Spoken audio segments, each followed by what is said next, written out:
So, itong, ready naman to si Gwapa. Tatama daw niya ang mali. Sige, itama natin ang mali, Gwapa. Ha? Sige pang sabi ni nako, tanan, balo, magwapa na hurt ka.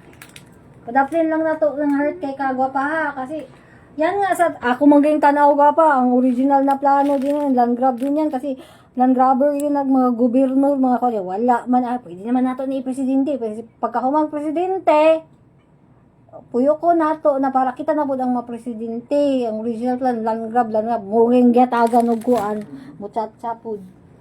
Diba?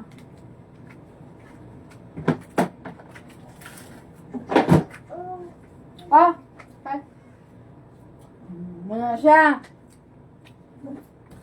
Before ko maghuman, presidential election, atong title ngayon na topic, ha? Message ni Aguila na Gwapa. Itama ang mali. So, gagawin mo yan, Gwapa, ha? Bigyan kita ng mga oras at day. Pag-isipan mo, pinagsasabi ko. Meron kasi mabaka hindi ko pwede isabi. Kasi strategy na yan, eh. Gusto kong ayusin ang mga pagkakamali na ginawa sa bayan natin, okay? Kaya, noted to, Gwapa.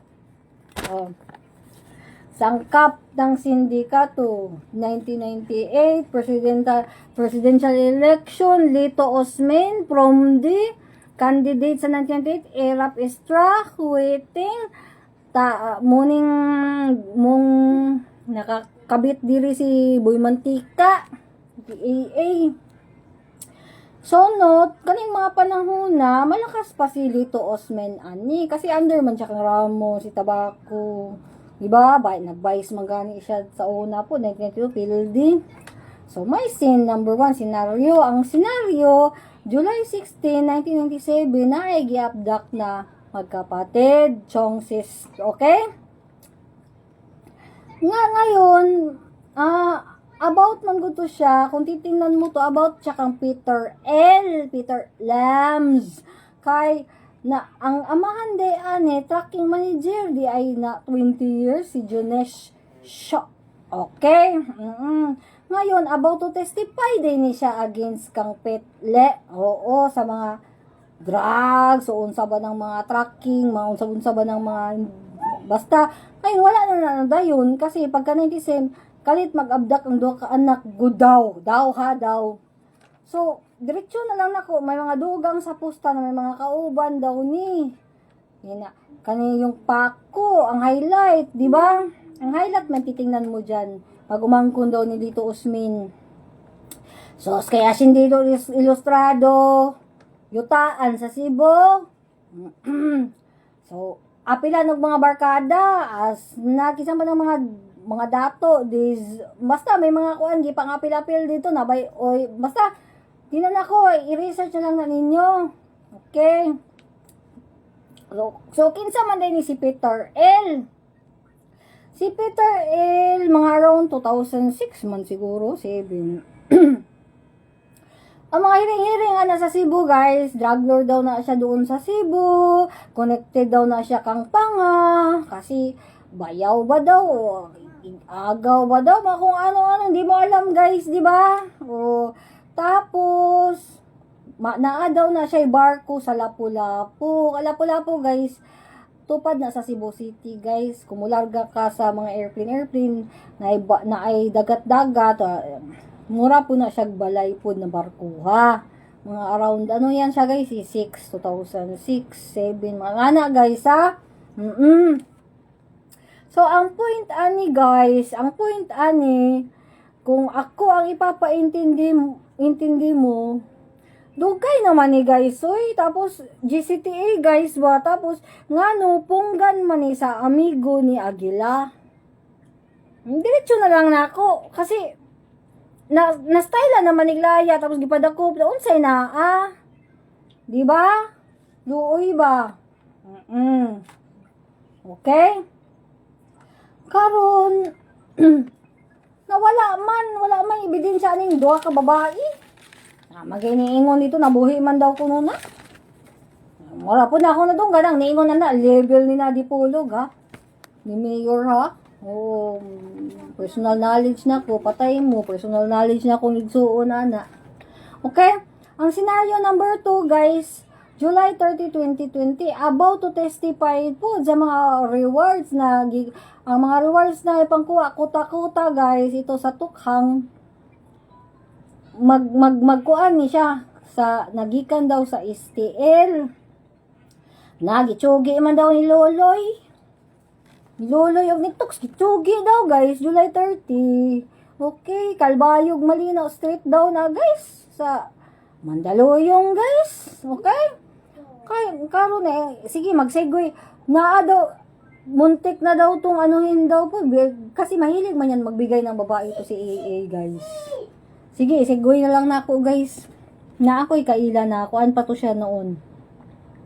Major pa ba to siya noon? Siya yung naghatid, guys, sa gift ni AA. Si AA ang nagbayad sa iba, sa babae. Gift niya kang si Silahis. Dating presidente, guys. Patay na.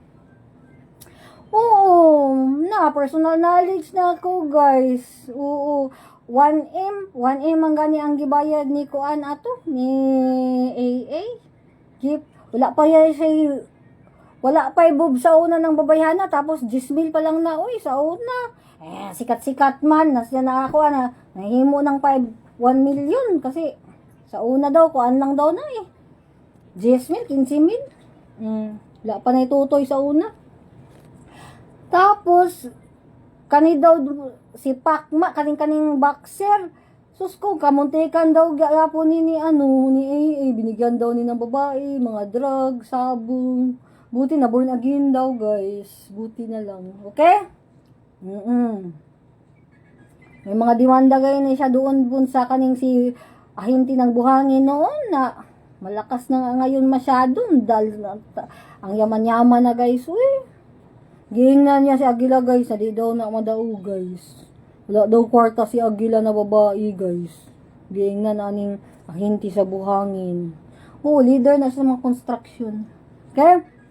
Sige. Tapos, friendship ni Kapitan. Kani si Kapitan sa Muntinpulo na mo-action na siya land grab.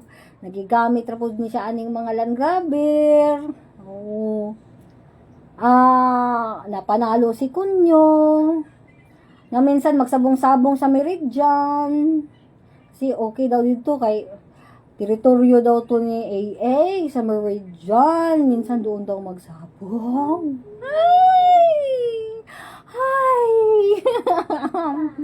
Sige. Tapos, friendship din niya si Garcians. Oo.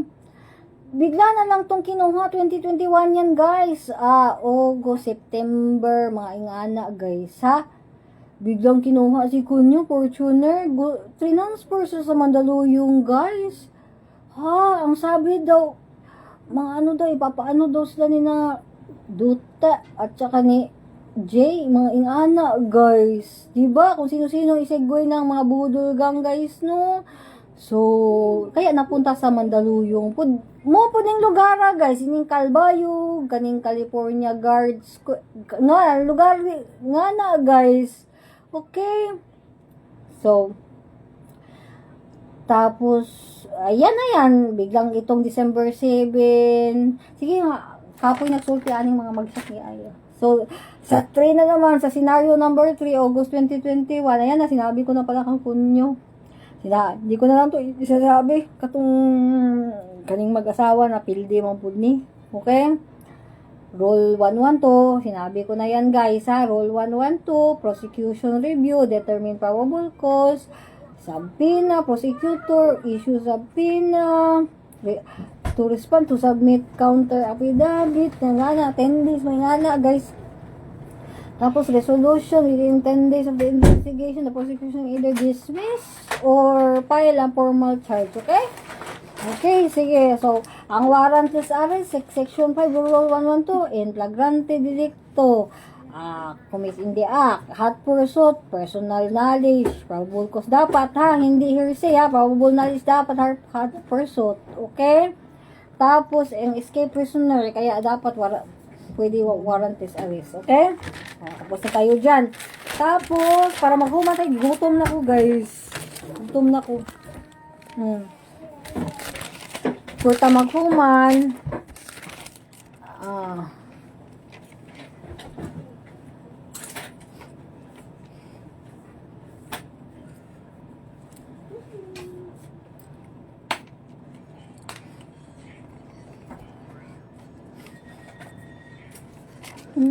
Ito, pinasusulat ko. Apo ni Sergio Osmeña, si Lito Osmeña, died July 2021, July 19, 2020. Apo niya. Okay. COVID daw ang kinamatyan ani guys, si Lito Osmeña. Okay. Asawa si Versos. Oo, namatay din guys. Pagka July 31, namatay po. COVID din daw guys, COVID daw. Okay. Waiting Chikpuy, Dagan Presidente. Okay. So, under ani si Boy Mantika.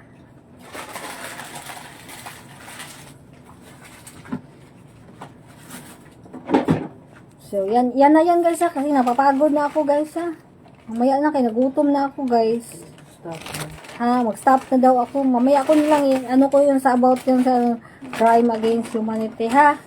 Bye-bye guys! Love you all! Inaano ko na lang, mag-ano ako ng next na naman na ano na video natin na exclusive lang sa crime against humanity kay Papa. Paano pag-depend pagta-trial ha? Depend natin yung love natin ha. Bye-bye guys! Love you all! Bye-bye!